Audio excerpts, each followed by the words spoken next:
Hey, what's going on, YouTube? Welcome to the Way Podcast. This is Today is December 22nd, 2001. Glad that you guys were able to join us. Thank you for coming. So today we actually have a very special. Hey, what's going on, Auntie? We have a very special episode today.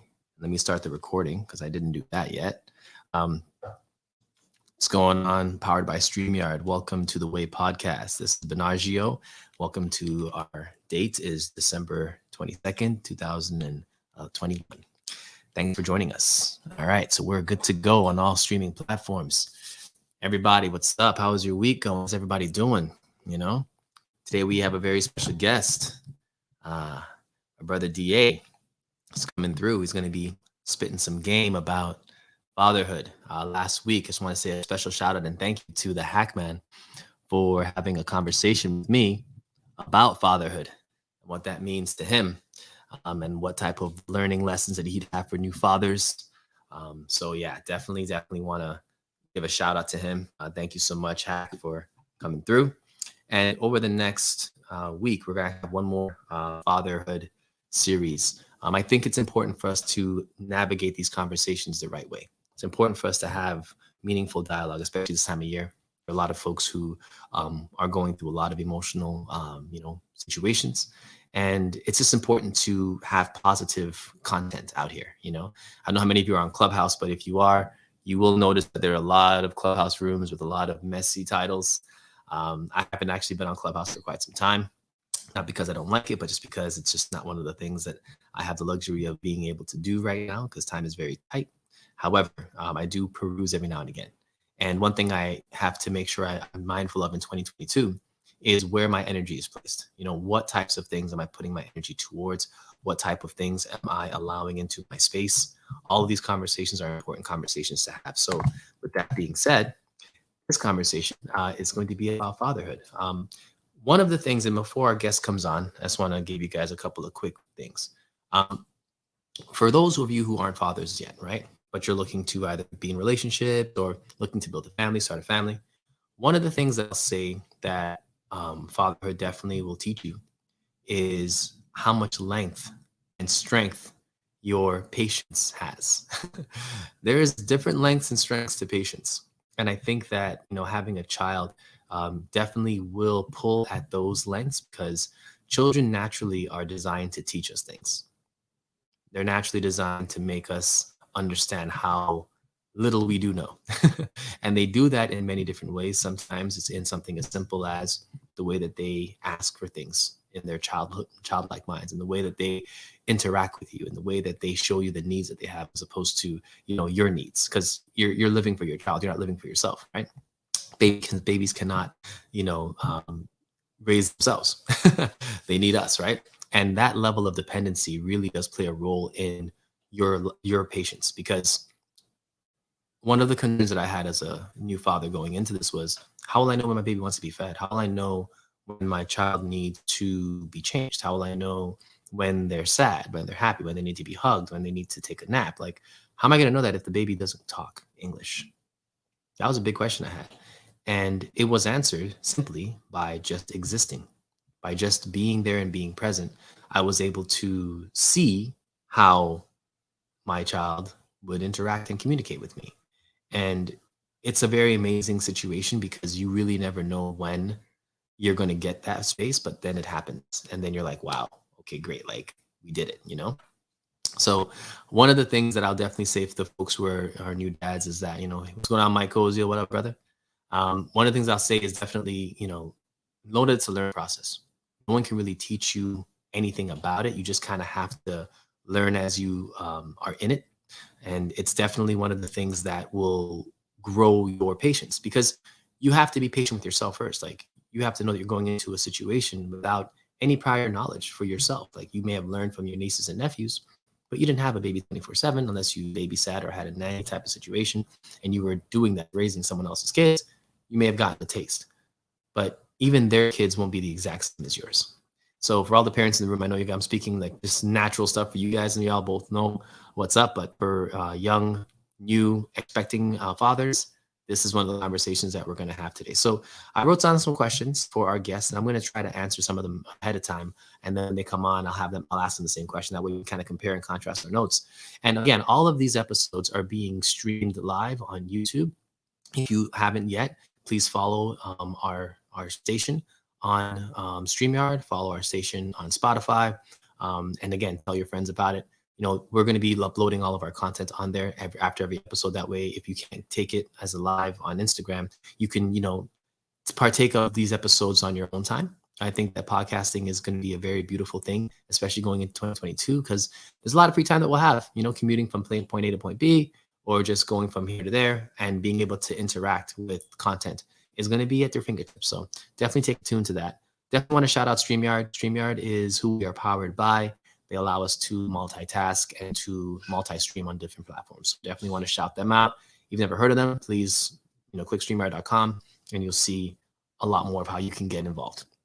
All right. So first question that we have for that in this conversation is, have you thought about what type of dad you wanted to be?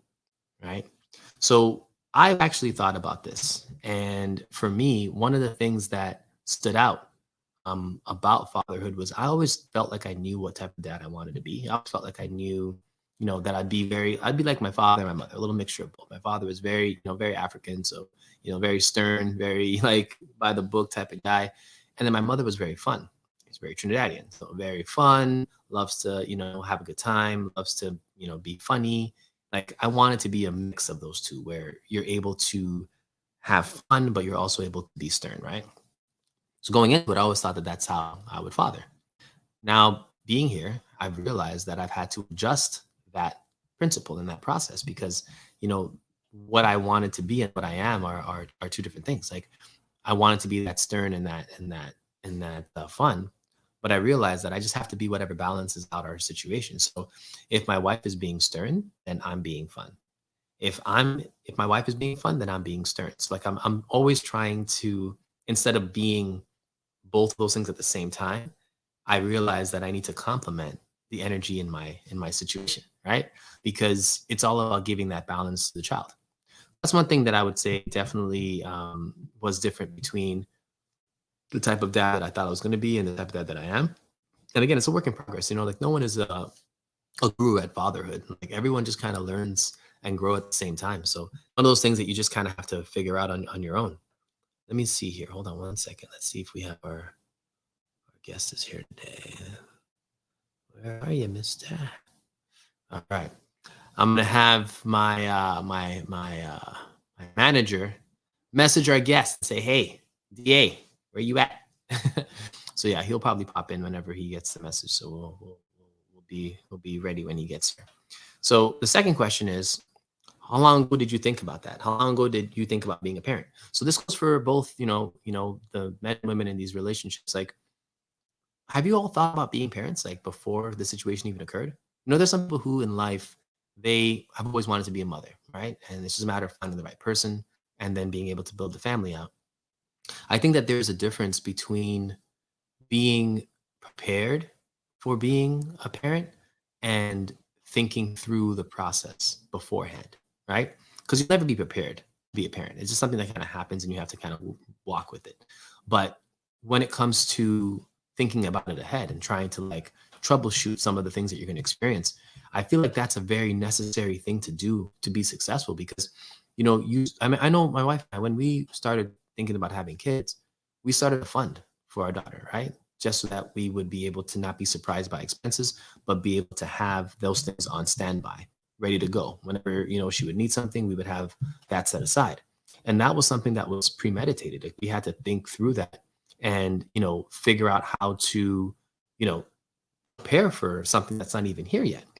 So for me, that's kind of one of the things that, was really helpful for us in the beginning was finding that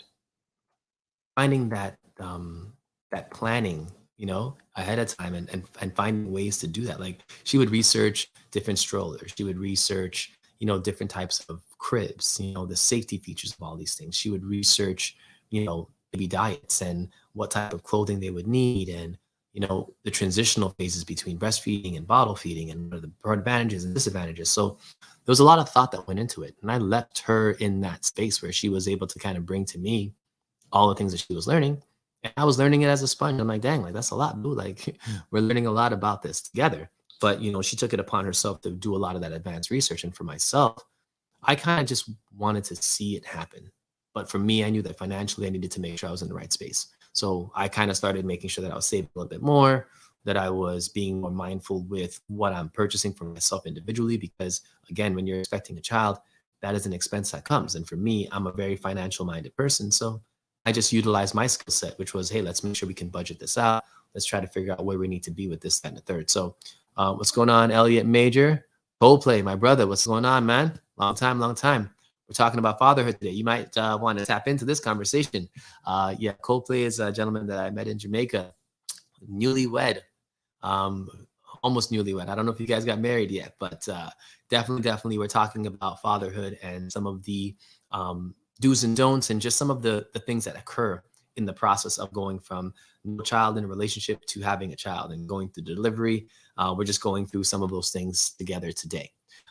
So yeah, from my financial standpoint, it was always important for me to prepare, myself for that, because I'm used to spending on projects and I have other businesses. So I had to kind of start curtailing where I was spending and start funneling funds into something for our child in the event that emergency happens. We need to get a car seat. We need to get this, that, and the third. Like car seats aren't cheap, by the way. Those are very expensive, the ones that we like. So, being able to budget for that is good. And I just remember this, like a lot of people say that they don't want to have kids until they can financially afford it, right?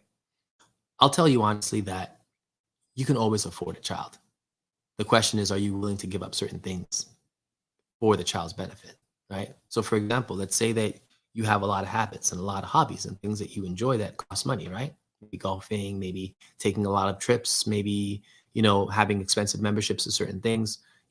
There's going to come a decision that you have to make when you have a child to say, am I going to, still do the things that I enjoy doing, and take away potential finances for my kids' development and their formula and their whatever? Or am I going to keep doing what I want, and whatever's left over, the kids going to get, and that's it? There's a lot of different strategies how to do this, but I think what worked for me and what worked for our family was we started thinking about all the things that we needed, all the things that we wanted, and we had to have a tough conversation with ourselves. Like, do we still want these things over giving that energy to our daughter, right? And you'll really kind of figure it out, because it's a balancing act, and there are certain things that you'll have to give up in the beginning that you can always get back in the end.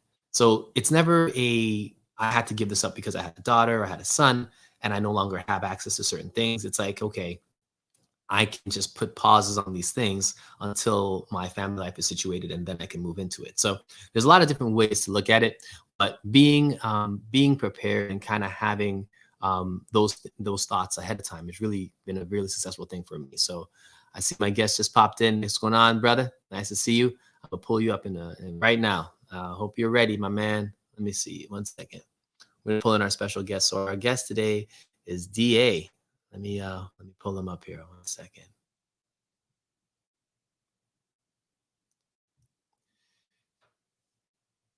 Mr. Arnold, Mr. Arnold. There, What up, what up, what up? there he is, my guy. I'm trying to get like you, man. I'm trying to get like you. Listen, man, I'm trying to get like you. All right. I think that's a beautiful thing. When iron sharpens iron or steel sharpens steel, you know, always aiming for the next man. Yes, sir. Yes, sir. Yeah, well, it's good for you to join us. Thank you for coming, and thank you for accepting the invite to come on the show. I've been trying to get you on here for a minute because you and I have been vibing. Like, we just are like-minded spirits. So, I'm just happy that you were able to make some time for us today in light of your most recent addition to the family, sir.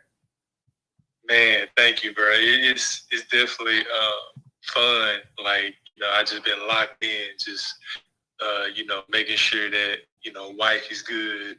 Because I mean, we had a different journey than what we expected. What we thought was going to happen, it did not go exactly how we wanted to. Right. But it was, I was like, I still remember what you had said. You was like, at the baby shower, you was like, uh, it's gonna be some things that gonna make you go even higher or beyond what you think you're doing right now. And I was like, I couldn't think about what you were saying right now. I was like, I think I'm doing all right. But then when the moment comes, I was like, oh, this is what you're talking about here. Okay, all right. I had to turn up even more, and it was just like, I had to be there for, had to, the first week and stuff. Like I was like, nah, you ain't changing no diapers, no nothing. Just and breastfeed. That's how you gonna be doing. Right. I'm not gonna let you do anything else. Yeah. You're on bed for the most part. She started trying to do stuff. I'm like, nah, sit down. And she, said it got to the point that I'm kind of driving her crazy because she's a Virgo and she loves to, be self. Oh yeah. So she like, I can do. I'm like, no, you're not.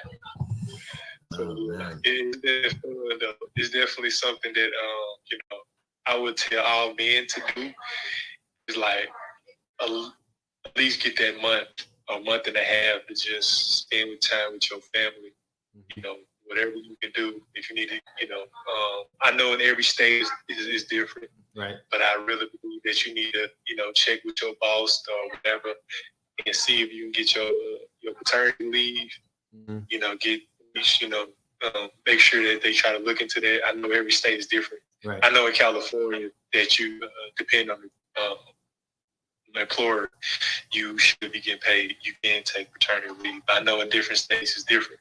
But if you're in the state, you need to be checking on, like, looking at the internet or something, checking checking with whomever, your employer, like, hey, let me look at the mission statement on here. Let me see if y'all got paternity leave. Right. Because we know how it is for women, but they have, like, men ain't supposed to be in the child life too. Like, this is not, something that we go through too. Like, right. Yeah, we need to be there for our kid. We need to be there for our wife because, it's different obstacles that our wives or our girlfriends or whomever this, significant lady is.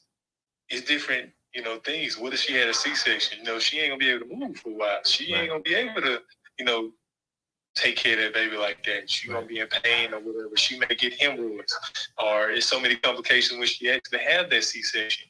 There's so many different things that can happen. So if she ain't got nobody there for her, and her husband has to work, what's going on?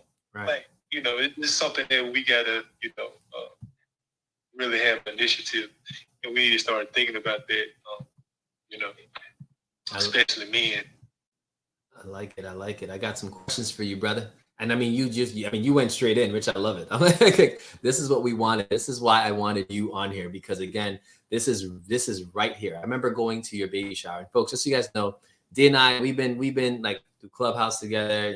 I've just been in touch with him. We follow each other on all social medias. We talk, we text. He's a brother that is of my heart, where it's like, you have the same heart that I have, which is we know that we have to be there. We're loyal. We're soldiers for the people that we rock with, and like, we're that lion. We're the lion here to protect and serve. Like, that's it. So I really, really wanted to talk with you because even at your baby shower, I made it a point to I was literally like working, and I said, I'm gonna pull over. I'm going to get in on this live on his baby shower, and I'm going to sit here and enjoy all of this. And when the time comes, I'm going to drop a gem for him, because that's how I feel about this man right here, right? And it was so crazy because, at the shower, I saw all the friends and the family and everyone there. I saw you and your beautiful queen, all pregnant and ready to pop. I was like, dang, she about to pop tomorrow. Shoot, I don't even think you got a month. you got a couple of weeks. But, it was so cool to see you guys in that space, because again, I kind of knew that your vibe was right. And I knew that was a perfect opportunity to kind of share a few things. And it's like, okay, so from that moment until now, you've like literally come into this fatherhood thing. Like you're full dad now, full dad. The cat's out the bag. You got a young prince out here. What? And this is my first question for you, right? What was the biggest challenge that you had as a man going into the process of pregnancy with your queen? Ooh. Yeah, we're gonna hit the heavy questions quick. I'm just letting you know right now. I got all the questions for you, man. So the first thing was like, it was plaguing me was the you always hear this thing about black Black women's fraternity, and you just see about, you hear so many stories about Black women, but then you're like, man, this could be my woman. Mm-hmm. It makes a reality.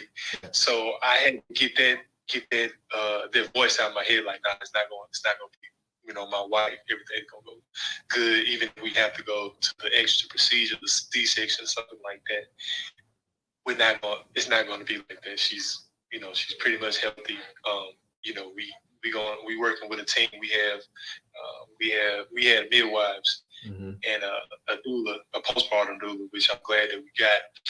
And so we had a lot of support. So I was just like, but that was the biggest thing, getting out of my head was like that plague. But then once I started realizing that it's just not a Black women thing, it's women in general, that paternity in this country is kind of ass backwards, and how we pursue it or how we look at it Mm-hmm. is not how it's supposed to be, in a sense. Because I looked at the documentary. That's crazy, that the documentary that you had put, the point of business.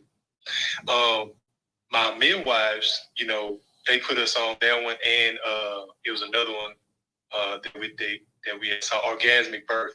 Okay. So they put us on game, and they was telling us, before we even started classes and stuff, they was like, how do y'all feel about this? And, giving us all these questions, and, Mm-hmm. all this information. Right. So that was the biggest thing. But once all that got out the way, I was like, okay, this is just how, this process is going to be. Right. But I got the support and everything else. I'm gonna be okay. She's gonna be okay. Because that was the biggest thing. Right. I was worried about her more than anything else. Right. Like, I was just like, that was, that's my heart. That's my Mm-hmm. world. Mm-hmm. So I was just like, I didn't want anything to happen to her. That was my biggest thing. I had to get that out of my mind, was that negativity of something drastically happening to her in this pregnancy. Listen, man, and that's a fear that I think every father or any man going into the situation where you're the woman in your life, whether it's a wife, girlfriend, it doesn't matter, is going through this process. And in our culture, they say, like in Nigerian culture, they say that a mother has to go to the edge of death to bring back life into this world. Right? That's what they say. And that is a scary proposition, especially for a first-time mother. Like, you're going to tell a mom for the first time, hey, you may not make it through this. Like, you may not make it. Something could happen and you may not make it, but you're bringing a life. So just dig down deep. And I think I'm not a woman, so I cannot speak for them. But if any women in the chat that want to speak, you guys can just type in, like, when you got to that place where it was about the fear of what could happen, right? What was the thing that pulled you through that fear? Was it the child that you knew you had to protect and say, hey, I'm not leaving this plane. I need to be here for my kid. Like, I'm going to go through whatever for my kid. Like, as a matter of fact, then I don't know, push at that point. Like, I just want the women to just tap in and say, like, what was the thing that got you through the fear of, potentially not being here? Like what DA is saying, like, the pregnancy is not a guarantee that you're going to make it. And again, black mortality for women, pregnant women in this country is like 3 times higher than every other ethnicity. And that's because, again, doctors don't typically listen to Black women. They're very tough. They're able to handle a lot of pain. And they assume that when a Black woman complains, that is just something that's minor. Whatever, you'll get over it. Just take a Tylenol and you'll be fine. And they could be bleeding out. Perfect example, Serena Williams. She almost died delivering her kid. And she's like, listen, I was telling the doctor something's wrong. I was telling them something wrong, and they were not advocating for her. So, by you just being there and being present, it's like that helps raise the percentages of failure. It's the percentages of success. It raises the percentage of success and lowers the percentage of failure because you're physically there to make sure that everything happens as best you can. That's a different kind of advocacy, man. Do you know, like, and that's one thing that we kind of take for granted because, being in person and stuff, and like, I was in the delivery room, I was feeling uneasy because, like, as a man, you're supposed to have this aura or whatever, you're supposed to protect. But then when you in that area, like, you cannot protect your woman from this pain. You just sit there like, dog. Yeah. What are you supposed to be doing? Like, you feel just so helpless. Yeah. And you just Yep. You can't do a damn thing. You can't do anything physically. You can just be there and watch them work. It's like my buddy said it best. He said that when he saw his wife deliver his son, he's like, after that moment, I realized that women are superhuman.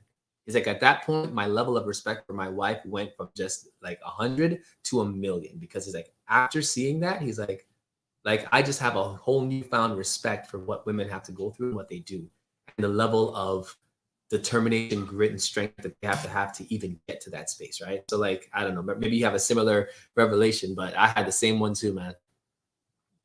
Oh, you just sit there, just like, I started crying because I was like, bro, I can't do shit. Like, I can't do it. She doing all this, and my doula was like, hey, this is a, saying, like, how many, clients I have that don't have a supporting, spouse like you, rubbing her back and doing this and that and the third. Right. And I was like, I get it, but they're just like, you doing awesome. You being, you doing great just because you being here, you hold her hand.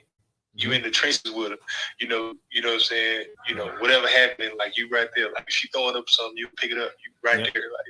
Like, you there. You know what I'm saying? It was just like, then when she broke it down, I was like, okay. I understand. There you go.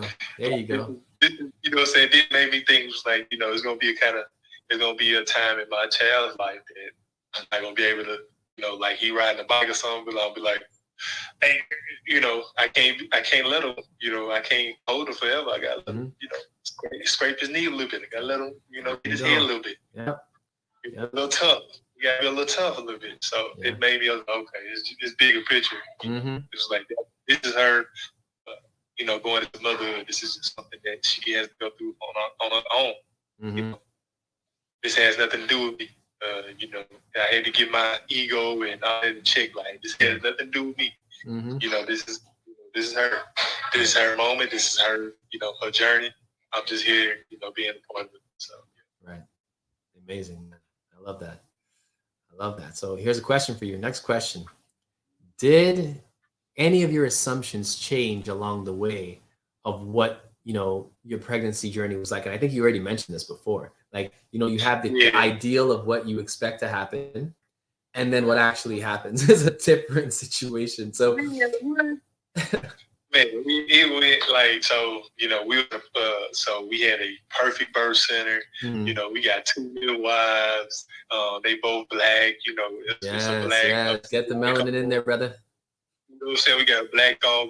Then we got a dude. She was gonna take pictures, and you know what I'm saying, in the birth center, and in the state of California, if you go past 42 weeks, you have to go to the hospital. So we did all the methods, man. We did the castor oil. We did everything to try to get this.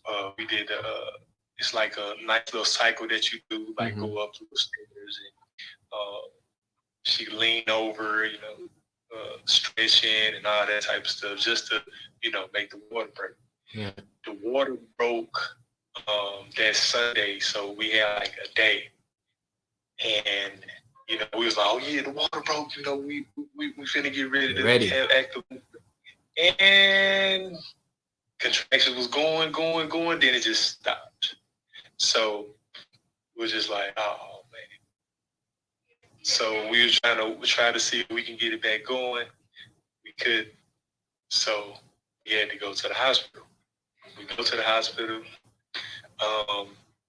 It was like, it was 42 weeks. We only had, like a couple of hours. And our midwife, told us come in. So we come in. First, we started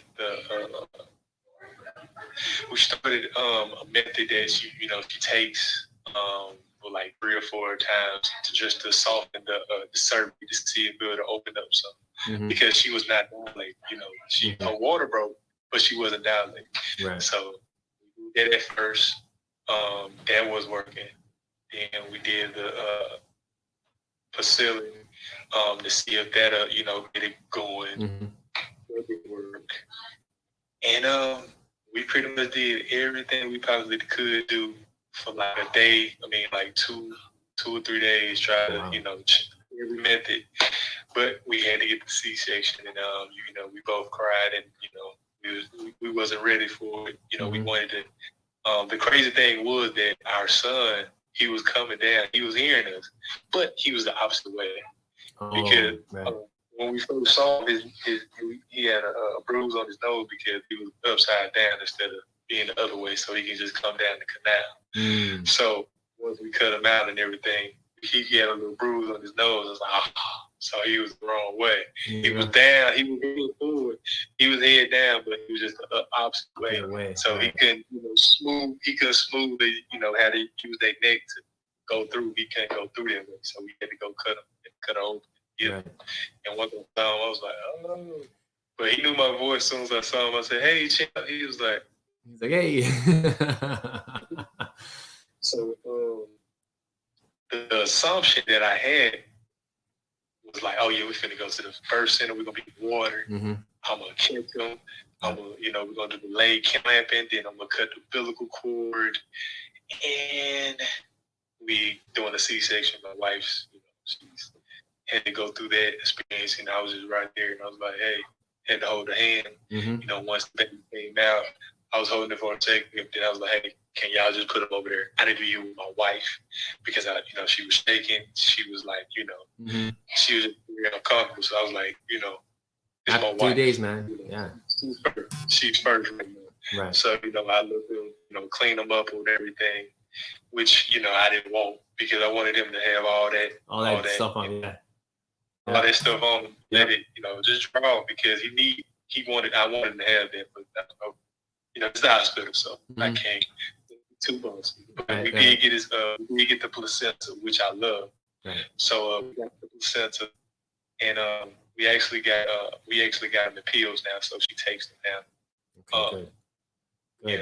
Yeah, and so that's talk about that. Talk about that. Like I don't think a lot of parents know about the placenta piece. Like you guys have to understand the placenta. Not the hospital ideally will keep that, and then that'll end up in either a laboratory, it'll get sold in the black market, and this is just, I'm not going to say that that's what's happening, but that's kind of what's happening because again, there are a lot of trophoblasts and a lot of life-giving cells in the placenta. It's one of the richest sources for melanin in the pregnancy process. Like that's literally the source of all nourishment for a baby, right? And typically when you have a C-section, they chop the baby out, they take that, and it just goes away. You don't know what happens to it. And I'm just saying there are a lot of people that would pay hundreds of thousands of dollars for certain placentas, just so you know, like in the black market, that's the thing. So talk about that. Like what was the reason behind wanting to make sure that you guys kept that in the house, in the family? We definitely wanted to get the placenta because we know that, that she can replenish herself. We're taking it by pills or we can capsulate it. She actually has one too that she can just once her period comes back, she can actually take some droplets.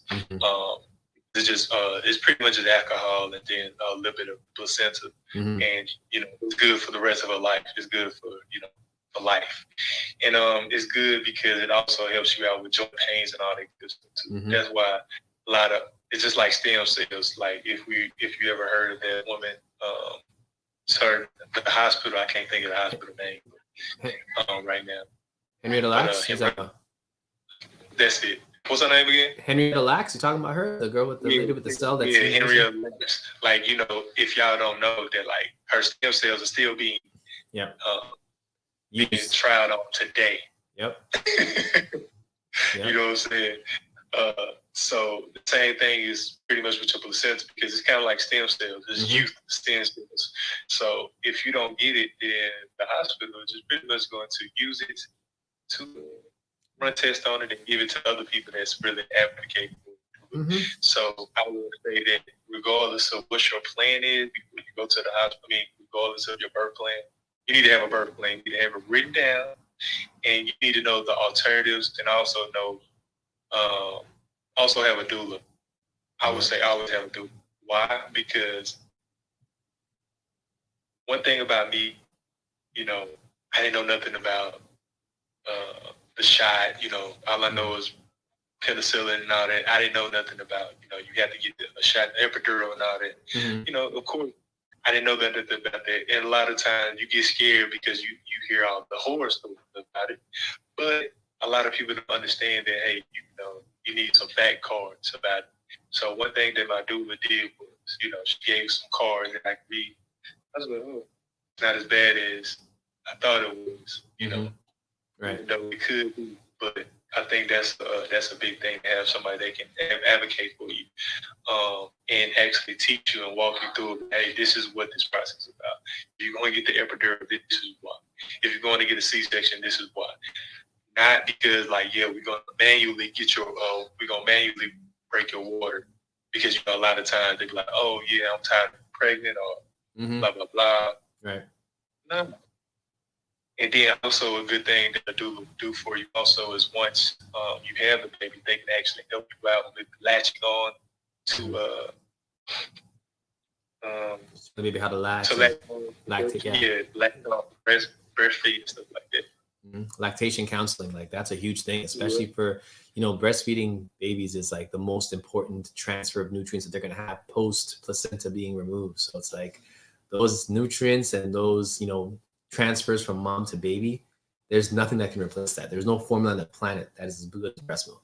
That's liquid gold, they call it. So exactly, it's golden. You know what I'm saying? Because if you think about it, if the mom is sick, she would have her breast milk will make immune immunities strictly for the child, so the baby won't get sick. Correct. So just think of how crazy that is. If the mama is sick, but the baby can still feed from the mom that is sick, but won't get sick because the immune system of the breast. That's crazy to me. Yeah. And this is why a lot of babies don't get sick, especially if they breastfed. You just no, my baby ain't gonna get sick. They breastfed. Yeah. And the breastfed babies get chunkier too. So when you start breastfeeding, the babies get thicker quicker, and then they thin out as well. It's a really our daughter. If you see her pictures of her when she was 2 months, 1 month, 2 months old, she was thicker than a Snicker, man. Her head was her shoulders, everything. It was just all baby fat everywhere, I'm like, dang it, girl, you a thick one. And then she started thinning out. And it's but that's what breast milk does. That first set of milk is so rich in lipid proteins and healthy fats and all that type of stuff. They just get to to get into their body. It's a thing. You're gonna see your son. He's gonna get thicker like a Snicker. Trust me. But month 1 to 2. 12 pounds already, and he's on a month and a half. He's on the mountain. It's 6 weeks. He's 12 pounds and a couple of ounces. And once he was born, he was 20 inches. I knew he was gonna be long because of me. So, wow. He was how many inches when he was born? You said 28? 20. Oh, I'm about to say, I'm he was all up in there. He was spread out, 28 inches. I'm God damn. 20 inches. That's a lot.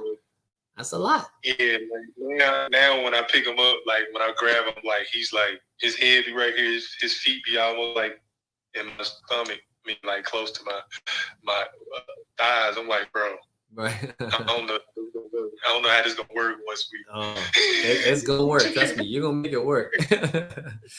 One of the things that's really cool about that is you see. So, a piece of advice I would say, definitely try to capture as many short video clips as possible of the milestones, 1 month, 2 months, 3 months, 1 week, 2 weeks, 3 weeks, try to capture. My wife did this really cool thing where she had a little placard that had these little stencils that you could replace, hey, baby's 1 month old, baby's 6 weeks old, and she would take pictures next to it.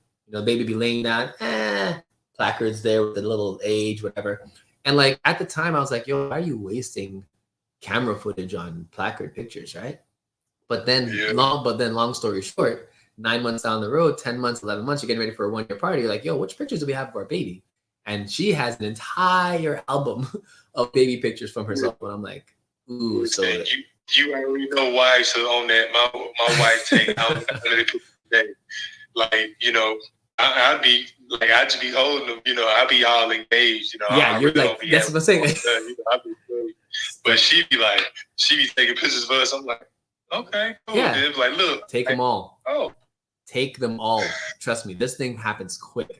There was a picture that I took. Well, my wife took it, where I would lay my daughter on our lap, and her feet would be on my chest. So like her head's on my knees, and her bum's like near like my I guess the middle of my like connection from lap like hip, and then her legs are on my chest, and I would just hold her like that, right? So I did that picture when she was a month old. I think my wife took a picture when she was 3 months, and then we took a picture recently when she was a year old. Her feet was in my face, and I was like, "Yo, look at the size difference." I'm like, "Yo, what the heck happened to my little baby girl?" Like, she's a whole toddler now, running around, spilling on the floor, kicking me in the face in that same position. It's like, how'd that happen so fast? So, like, I'm just saying, learn to love the small size because that crap, and not even crap, that stuff just ends fast. Like, it goes from like you're tiny to now you're running around the house terrorizing every electrical socket and throwing things. It happens fast, bro. We already talking about we're gonna have to baby proof. Baby proof everything. It was like this joke here. I was like, because I'm already seeing how active he gonna be. I'm seeing now he like a month. I'm like, okay, he active. Because at first all he do is eat and sleep, but now he wake up in the morning, he be like, he be smiling. So I'm like, oh, he getting ready to play. Yeah. When it's gonna translate, but he like one. Okay. I love that. All right, so question for you. So we are, how far are we? Okay, 13 minutes. Okay, so the tail end.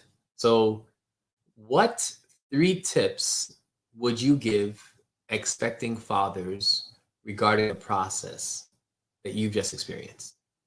What 3 tips would you give? Relax. That's a good one. That's right. You know what I'm saying? Relax. Like, don't stress over too much stuff. Like, some things can be out of your control. You just gotta relax and push through. You know what I'm saying? I'm not saying don't be nonchalant because you're gonna get cussed out. But I'm saying relax. Just what I'm saying, meditate. Just know that everything gonna be all good. You feel me? Secondly, take time off. Like, make sure that if you need to get a loan or something like that, get you a loan. Make sure that you're there. Make sure that you're there for the family because you don't want to be working so hard and then you come home, you try to pick up the baby, and the baby just be like, "Who is this guy? Oh my God. What are you doing? Get off me. You're my mama. I don't know you. I don't mess with you like that." You don't want that. You don't want that. You know you don't. You're going to be heartbroken. And then you're going to be wondering why he don't like me. Because you wasn't there the first couple of minutes of his life. His first week, 2 weeks, you was out there working. No. Stay home. I'm not saying that you got to be there. I'm not saying that you got to do 2 months, 3 months. I'm just saying maybe 3 weeks, 4 weeks.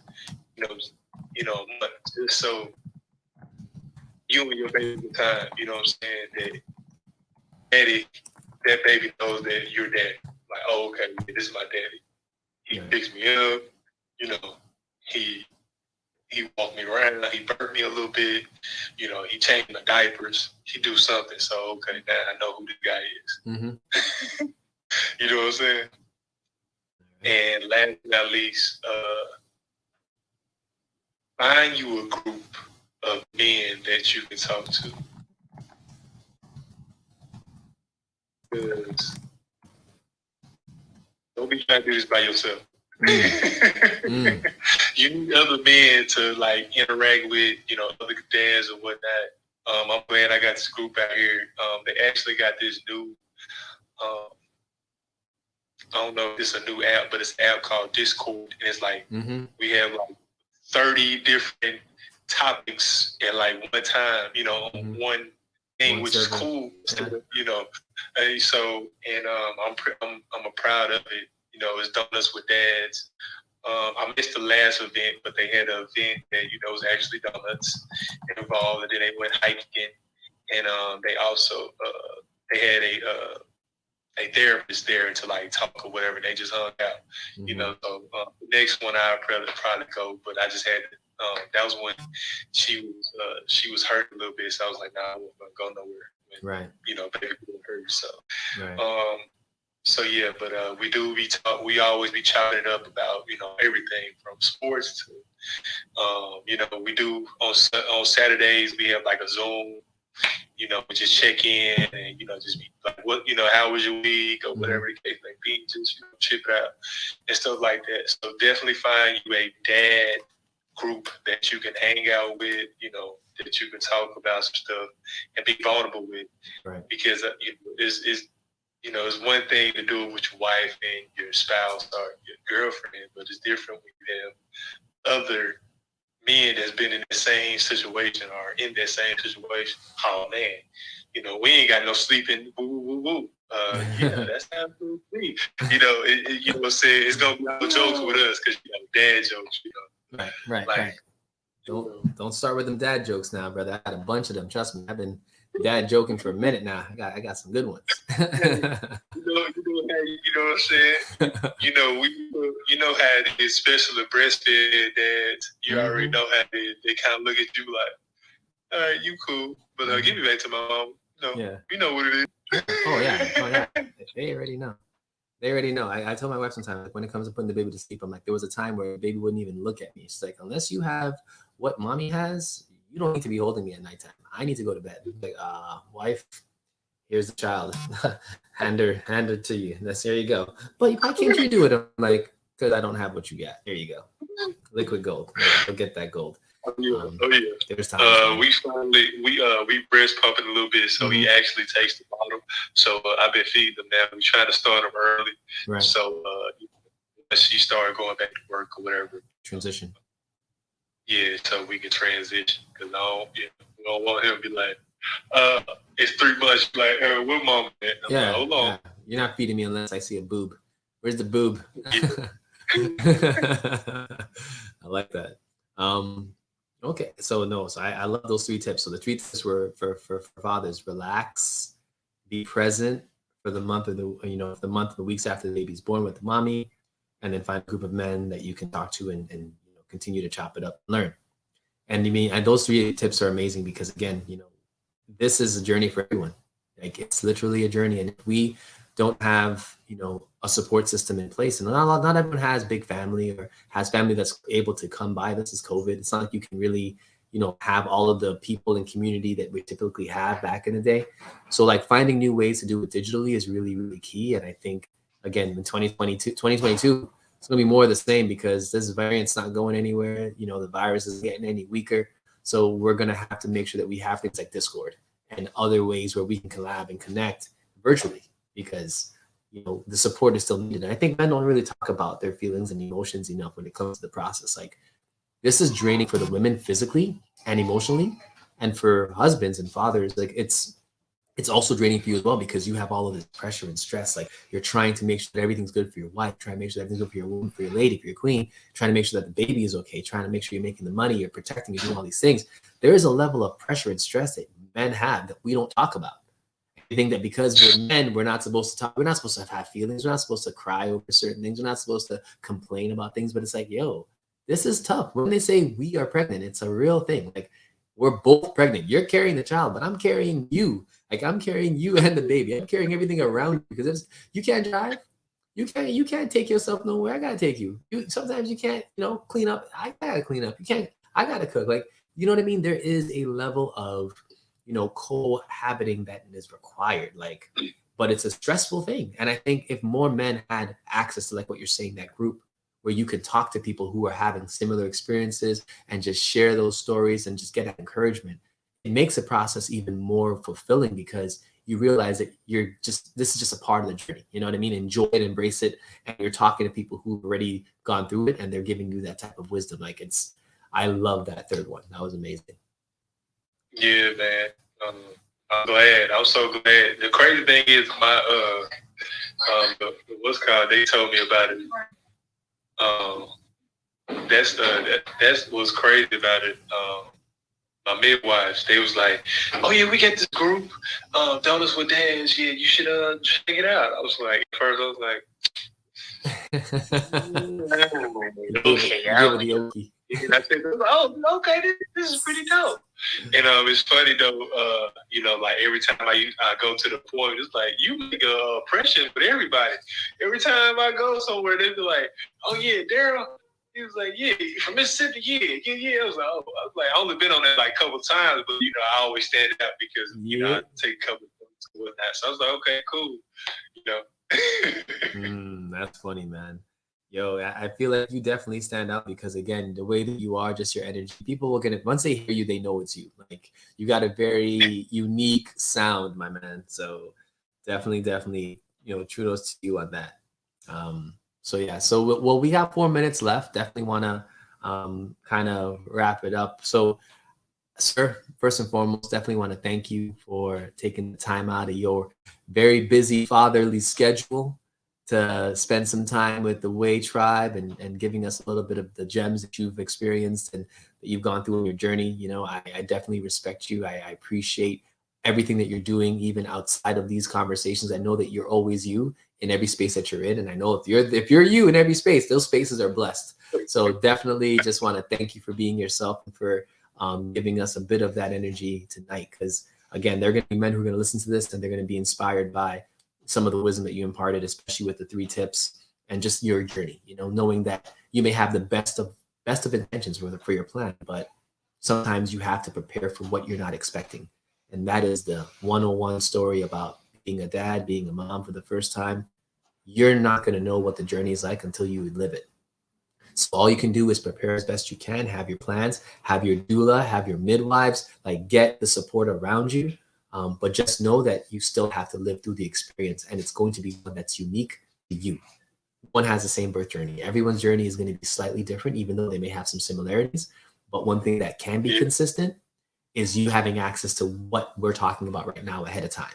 The business of being born as a movie, watching that before you get through, being able to go to lactation counselors before you even get started, knowing what your plan is for your baby when they get home from the hospital, having a system, having a support system for yourself, for both the mother and the father. If there's a C-section involved, mother can't move. So father's got to step up and do even more. Like all of these things are a part of why this conversation has to be happening. And again, having Black men talking about fatherhood, I think is just a beautiful thing because a lot of us are fathers and a lot of us want to be better fathers. And the way that we can do that is by discussing it, making it commonplace to have these conversations and to make it not seem like it's a rare thing to see 2 fathers on the phone having a conversation about what it means to be dads. Like this needs to be normalized, my man. Oh yeah. And if y'all have not checked that out conversation on YouTube, y'all need to do that as well. Hey, you got it. We got our YouTube stream up. We got our Spotify. So all of this will be loaded on there as soon as this episode's over, man. So DA, listen, man, I appreciate you, King. I appreciate you and your queen. Let your queen know I said thank you for letting us borrow you for the hour that we had you, because I know that every minute that you're not with the queen, she's like, where my man at? I need him. Like, tell her we thank her for allowing us to have you for a small amount of time today. Because every is a sacrifice, my man. Man, appreciate y'all, man. Thank you for checking, checking in with me, man. I'm so happy, that we're friends and, you always doing your thing, bro. And, I'm just glad that we had this this conversation, this friendship is going to keep on growing and blossoming. And tell girl what's up, baby girl and big girl. Hope y'all hope y'all good. Aunties, everybody that checked in, much love. You know what I'm saying? Yeah. Most deaf. Everybody in the Way Tribe, DA says what's up, and I'll definitely pass the message on to my queen and my little girl. And I definitely, at some point, we're gonna get out to the West Coast. And when we do, I'm gonna hit you up. So you know how it goes. We gonna figure it out, brother. We gonna figure it out. All right, man. So, yeah, man. So yeah, peace and appreciation, man. Thank you, sir. All right now. All right. Yeah. Later. All right, y'all. So just want to definitely say a quick thank you again to my guest, Mr. Arnold. If you haven't, definitely follow him. He's got a lot of good content. He does a lot of podcasts and he does his own videos as well on YouTube. Just add people like this, because here's my thing. We've got to continue to have conversations with folks who are in the same mind as us. That's my biggest thing for 2022 It's like surround yourself with folks who are like-minded. Like forget everything else. I don't care about the income gap. I don't care about, any other medical statuses. I don't care about where you live. I care about you being surrounded by people that vibrate like you. That's all I want for you for 2022. Because if you do that, trust me, every year will be your year, right? So folks, thank you for joining us on YouTube, StreamYard, Spotify, all of this, everything, SoundCloud, IG. Want to say thank you for being here with us. This was episode 2 of our Fatherhood series, and we'll have one more next week with a special guest, and that'll rally out our year. And just so you know, next year we're starting off with a bang. I've got a very big guest coming in on our first episode of 2022. He's already been booked. I'm gonna put some stuff out about him, and that conversation will be about getting our year started right. And it's going to talk about education, talk about business, entrepreneurship. When you start the year the right way, you're going to be gearing up for things like this. And I want to make sure that all of you new business owners and folks who are excited about being a business owner, we're going to have a conversation about what it takes. So definitely tap into that. So folks, I won't see you for the holidays, whatever holiday you celebrate, happy holidays to you. Wishing that you continue to remember the ancestors that didn't make it to this holiday, because that's what I'm going to focus on for myself this holiday. I don't celebrate Christmas, but I do celebrate the ancestors, and Yahshua is an ancestor, so I can celebrate him. All of my aunties and uncles past, I can celebrate them, and definitely let this time be one not of material things, but of spiritual things. Switch your definition of what you're thinking on, because again, as a man thinketh, so he sows. As a woman thinketh, so she sows. Your thoughts are more important than the things that you do, because they lead directly to the things that you do. So guard your thoughts, guard where your mind is, guard who you're vibrating around, guard all that stuff, because guess what?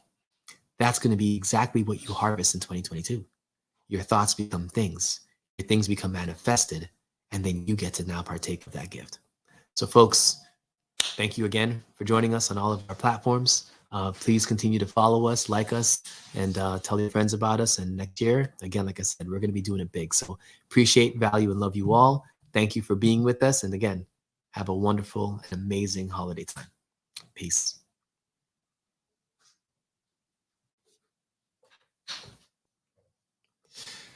All right, YouTube. Peace out. Thank you for being with us.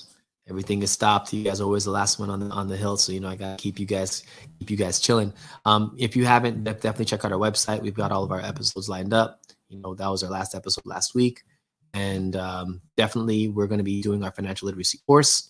If you want to know more about that, definitely click on our website, check us out, and you can always donate because we are a nonprofit. So, folks, peace.